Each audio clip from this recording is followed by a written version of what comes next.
Sports Office, we're coming back. Basketball season is out, but we're talking about basketball because we have one of the stars from the University of New Mexico, departing senior Drew Gordon, also a man who's looking forward to getting a big paycheck in the NBA real soon. On his side is Lawrence Gilligan, who always here with us. Lawrence giving the wave there. Drew, first of all, Oh, that's nice. good. Oh yeah, you guys compliment these shoes? No, Hey, I we like got the watch man, right we got there. socks going on. This is the young generation just got- at play This is right how, here. this is how we go. This is Yeah. I think I went up to you on the shoes though. You I did, know you're you from did. California. You see, you got what- the Vans my going. You puppy see actually this? got to the back of my van. Oh, so This is man. the young Oh, generation, man. I'm This is the hurting. young generation. Well, hey, Drew, it looks like you're getting ready to make some big money, man. I mean, nothing is ever promised, but at the same time, you must be excited about getting the opportunity to try to get to the NBA because you helped yourself tremendously in the tournament, and now everything is here. What are your thoughts as this happens? You know, I'm just happy I got the chance to do this. It's been a lifelong dream, basically, to make it professionally in a sport, and now, you know, the dream's so close that you can almost taste it. Yeah. So, with that being said, it's nerve-wracking, but it's a good type of nerves. It's butterflies. It's stuff that you don't get every once in a while, and opportunities like this hardly ever come around.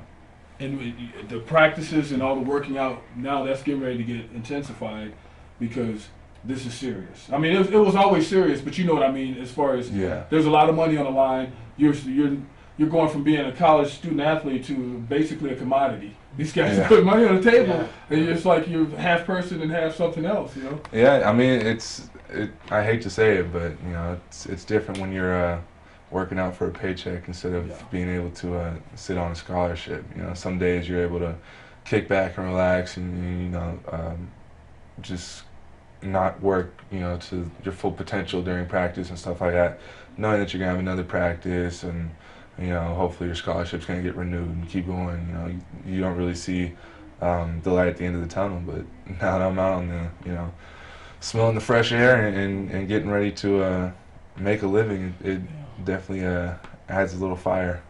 What kind of advice have you received so far? Now that it's over, and now you're kind of stuck in limbo right now. Just make sure that you work hard. Nothing's ever guaranteed, and I think that it's some of the best advice you can give people. Obviously people give it around a lot, but I think it really holds true at this point in time in people's lives. When they're trying to make a jump and trying to set themselves up financially and just help their families out in the next coming years. It really, you don't get opportunities like this every day, so you just got to work as hard as you possibly can all the time and make sure that you just fall into the right places, basically, because half the time it's luck also.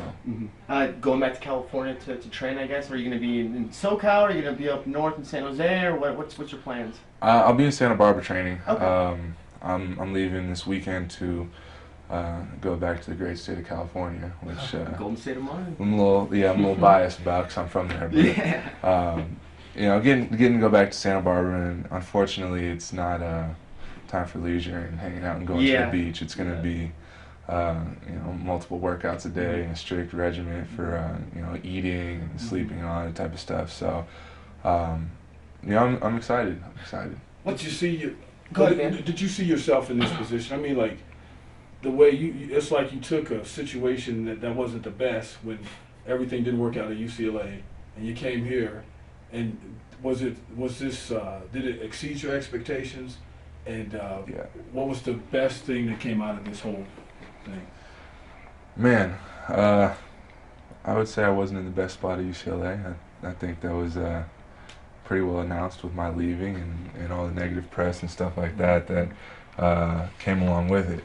But coming here, it exceeded my expectations, tenfold. It's been crazy. It's an experience that nobody really will truly understand unless they're here in the atmosphere, in the environment, playing at the pit games and seeing how well our fans are supporting us and what type of following we have. So it's crazy to think that I was at such a low point 4 years ago, and it seems like such a long time, but it feels like just yesterday that I was making the transition and making the switch, and I've been saying it's been one of the best switches I've made in my life. So I'm really happy with it. You know, I know my parents are at a better place and a little bit more at ease, knowing that you know, I've kind of turned around and made the best of what was a bad situation.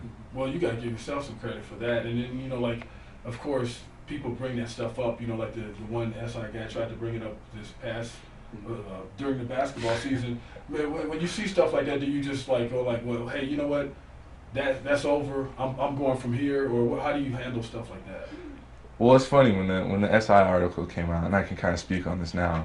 Now that season's over, and I'm not a Lobo anymore. You know, Lobo at heart, not with the jersey, but they definitely gave me way too much credit. The stories definitely got bigger with time. You know, obviously we got into a little mischief when we were at UCLA. You know, it's what freshmen do. We were all together, friends. You know, wasn't getting a lot of playing time. You know, none of us really were.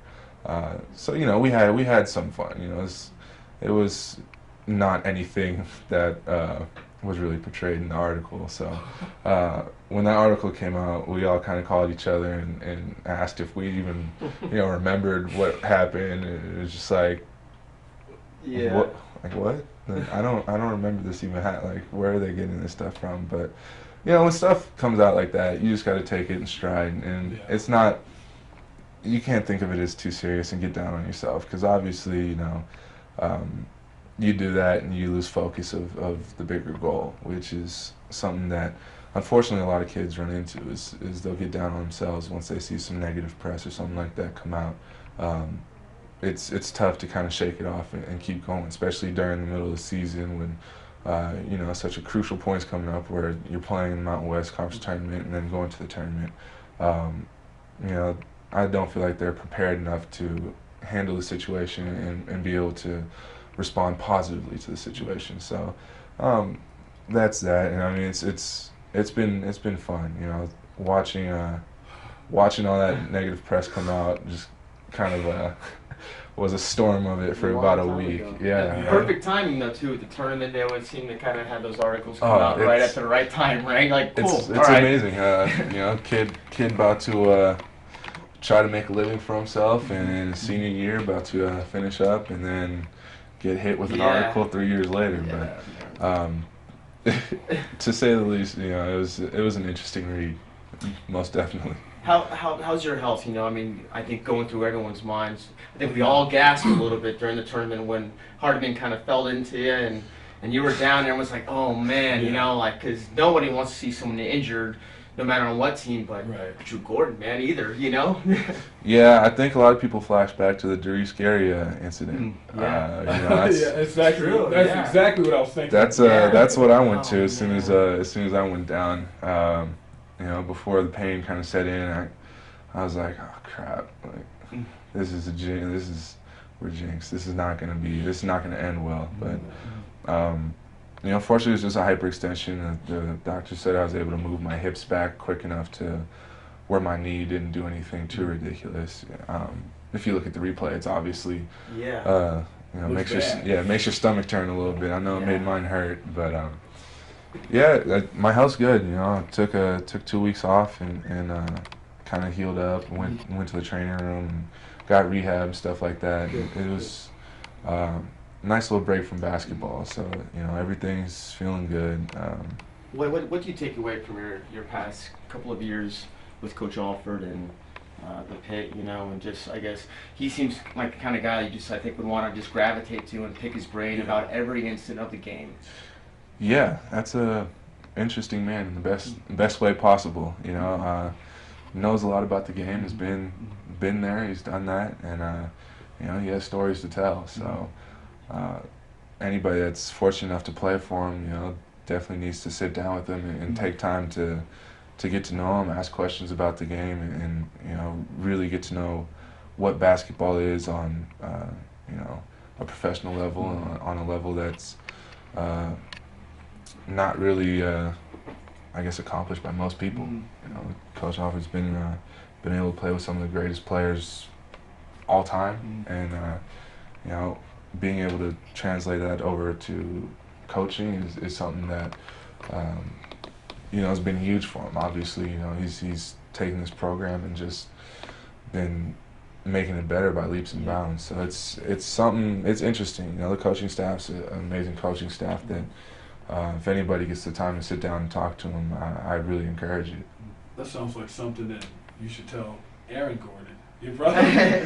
You know why? Because the Lobo fans, and you've seen it too, Lawrence. Yeah. Lobo fans have been clamoring for your brother to come here, man. They want your brother to come here bad. And I, during his visit here, he must have been blown away by how the support. It's like you guys are like the pro team here.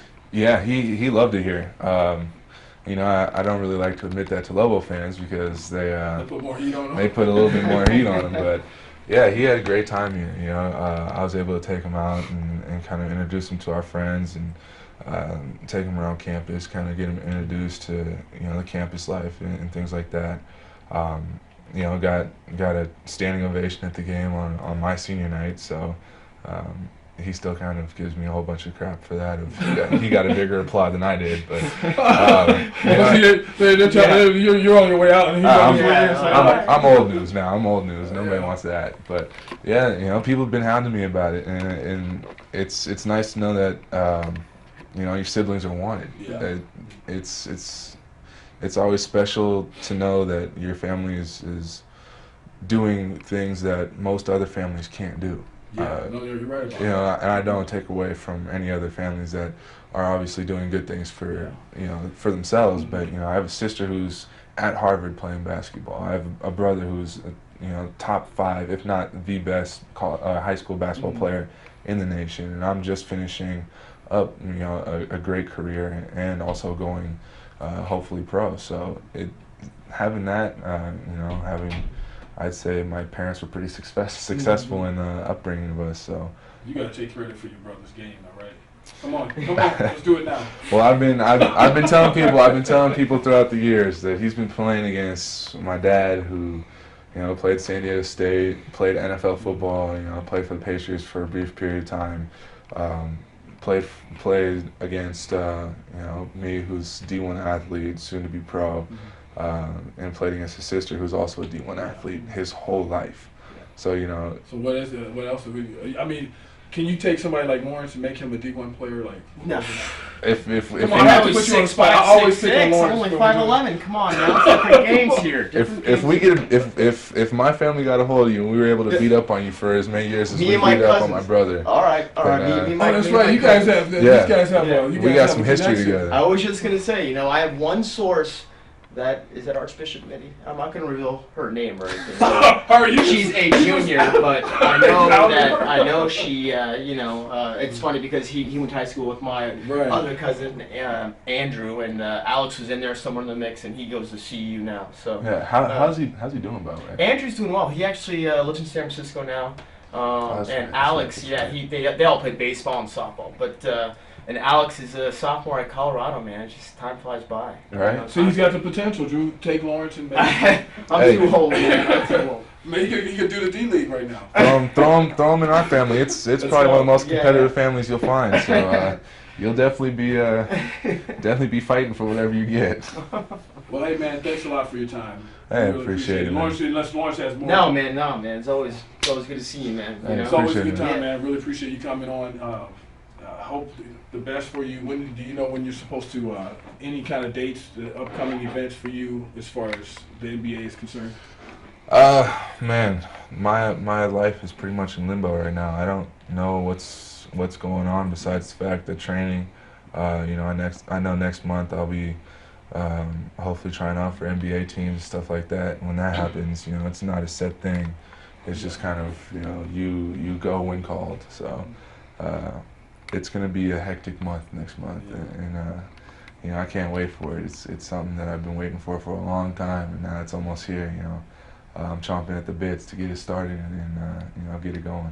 Golden State Warriors need someone that can rebound, man. Oh, I knew you were going to do that, man. That's his team, Warriors, man. Yeah, when he takes off, he goes there. Yeah, you know what? I was actually at a Warriors game the other day. Which one? I went to go see him play the Kings. Went and saw Fredette and all them play. So, Yes, Warriors you know, are Warriors' losing, hometown team. Yeah. It's fun, but at this point, I'm taking any I know. place that'll give a All right. check. All right. I don't blame You you. Cali boys sticking together. That's over there. I was right, like, that's okay, right. Golden State. Man, got to. Yeah. You know, if I go there, I get home cooked meals every Sunday. My mom lives right down the Hey, There you street. go. nothing- I can't argue with that. Home cooked meals, man. It's over. Man, Game set match. she fattens me up like no other. Yeah, It's crazy. You gotta stay away while you get ready for the Man, I can't go home. Well, hey, man, once again, thanks a lot for coming, and we hope to see you in the league. Lawrence, Yeah. you done? Or you Oh yeah, I'm good, man. Drew Gordon, former Lobo now. We enjoyed watching him play, Man, I feel and old. we'll enjoy him in the NBA. He says he feels old. We'll see you next time. Dominic Crespin behind the camera, Robert Pugsley taking the day off.